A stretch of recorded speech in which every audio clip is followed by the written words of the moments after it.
I came to the pastor about a certain subject. It was about tithing and everything, and I was finding the truth about it, and how it actually was supposed to be done. It was it's funny how the Most High just gave me that and opened my eyes up to how it was supposed to be done. But just like the Pharisees here, I became a threat to the pastor. He couldn't give me the truth about the tithing, and so what I had learned was the farthest thing from my mind, Mama. But he thought that I was going to go and spread it to the congregation. Yeah. And so if I do that, now he's in my pocket. Yeah. He's in my pocket. So now all of a sudden, because I'm in leadership, I'm starting to get calls from the elders and well, the pastor just want to know how you're doing, and how's everything with the family, and everything's fine. I'm on the line like, just getting frequent calls from the elders because the pastor wants to know how you're doing, and so I became a threat, to him. And then another occasion, I was the head of the tape ministry. And so what happens is, after the pastor finished speaking and everything, and he's closing up, I have to go and set up the tapes that I recorded of the sermon, and then go sell them. Wow! And set up the booth and everything to go sell. Yeah, and sell them. And so I was doing that. And so when I do that, at the end of it, I count the money and count the tapes and see everything is turned up, and then I have to give the money to the first lady, his wife, to the money. Got a call the following week after that. Brother Price, it seems like we're a little short on the tape ministry money, and I said I counted it. I counted in front of the first lady and gave it to him. Well, we're coming up short, and Pastor wanted me to call you and to see if what are you implying? I didn't take no money. What is going on? So, but I have to be there. I have to witness First Lady. She had a safe in the wall in her office where she puts the money. I had to be there to witness her doing it. Right. So I saw her put it in there. I told her. So I went, and he said, well, the pastor wants to speak with you. Come up to the church. And I said, Pastor, I saw her put the money into the... I said, well, son, we were coming up short of the money. I was, Pastor, I saw... Well, what are you saying? My wife took the money? Well, you didn't say that. You said I saw her put it in there. I saw her put the money in the... Well, what are you implying, son? You tell my wife is a thief? Pastor, I need... So a week went after that, and it so-called happened that the first lady came to the pastor and said, "Oh, I forgot. I had to use a little of that money to do something." I forgot what she said. The pastor couldn't even look at me that day. Wow. Next service. Couldn't even look at me. No apology. No apology. That's what I'm talking about. And so I'm at the point now some of you are like, babe, it's time for us to go. Yeah. Bedtime. They messing with us now. Yeah. All of this has happened after you gave the pastor the information that you found out about tithing. None of this never happened until after that. So he sees you as a threat. Yep. Because you think you're going to go out and spread it to everybody else, and I would have did it. and everybody, the church was paying for his $300,000 house and his BMW he had. Wow.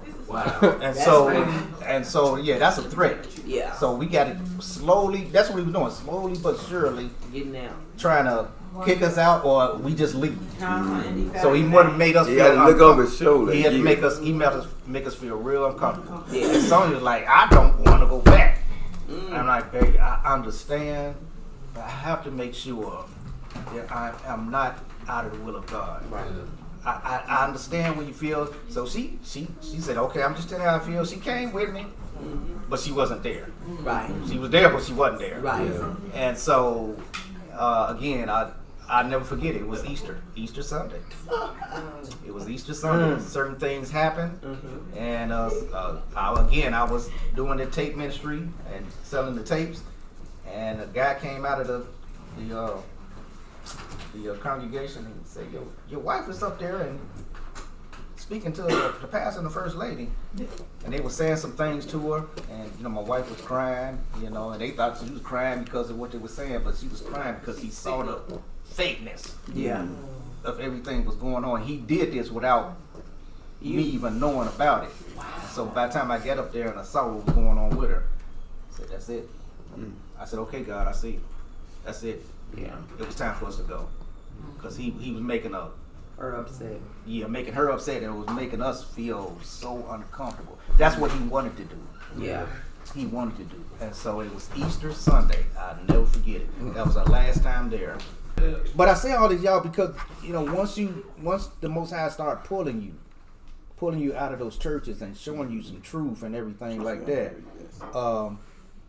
they're going to, just like the Pharisees did. They mocked them. They did all these things to them, and then they pushed them out. They pushed them out. And so that's how like BJ said, rejoice. When that happens, that means that only got the means that Christ is trying to get your attention. Most High's trying to get your attention to come on in to the truth. So when that happens, and I can understand y'all, because I've been in that situation, and I know even that blind man probably had some thoughts about his choices too. Because I'm leaving church, I'm leaving my mother and father. You better believe he had some, but he knew this is real, and I got to follow this. And so I was in fear when we left. When I first left, I was in fear. Even though what he did to me, I was in fear. But I knew it was the right thing to do. And in, all that time that I was out, I was still acting.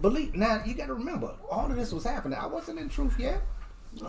You're being drawn too. I was being drawn. I wasn't in truth yet. I didn't know nothing about the truth. But what I did know, and what he was showing me at that time, was completely contradicting everything that the church was teaching.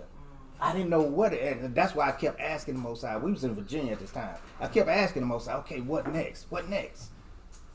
What next? What do we do? Because I'm sitting here, I don't want to go back to this church. Do I supposed to go to another church? What, Lord, why are you shifting us, to? We didn't know. And at that time, we was kind of put in a spot where we had to rely on our faith of the Most High, to rely on our faith, because we didn't want to. We felt like in our spirits that Virginia that time was up too. Yeah. We didn't want to go back to Chicago. We was raising kids, and we didn't want to raise our kids there because we had been there for over 10 years, further south, and we liked the South better than the North. And so we didn't want to go back to Chicago. Now we think, what's the next plan? What's the next plan?